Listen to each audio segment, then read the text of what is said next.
पिटाई सुनै लटकी गे दिल को कपार के फायर सुनै लबड़ी गे हे तो बूढ़ा भतार सत भतरी गे हे तो बूढ़ा भतार सुनै लटकी गे मिक्स बाय परवीन राज।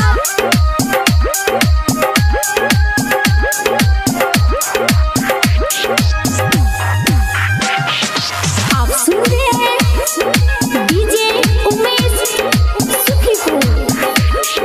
देखो चली हटिया पर तो मारे चललाई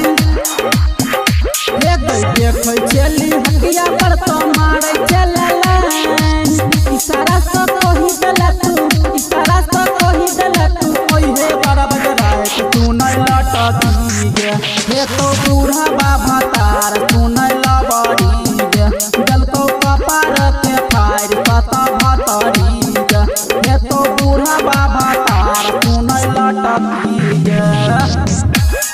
अभी आप सुन रहे हैं कोना से मैथिली म्यूजिक के शानदार प्रस्तुति।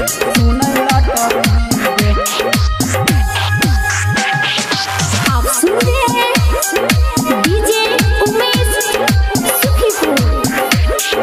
लागै छा पतर की छोरी माल तू कमाल हे गई लागै छा पतर की छोरी माल तू कमाल बिजारी चुमा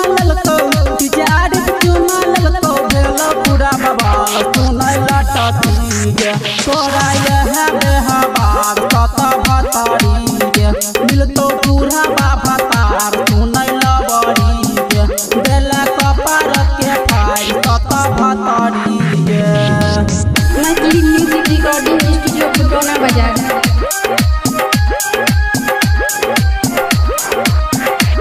अभी आप सुन रहे हैं कोना से आप सुन मैथिली रहे म्यूजिक के शानदार हैं प्रस्तुति। डीजे उमेश सुखीपुर।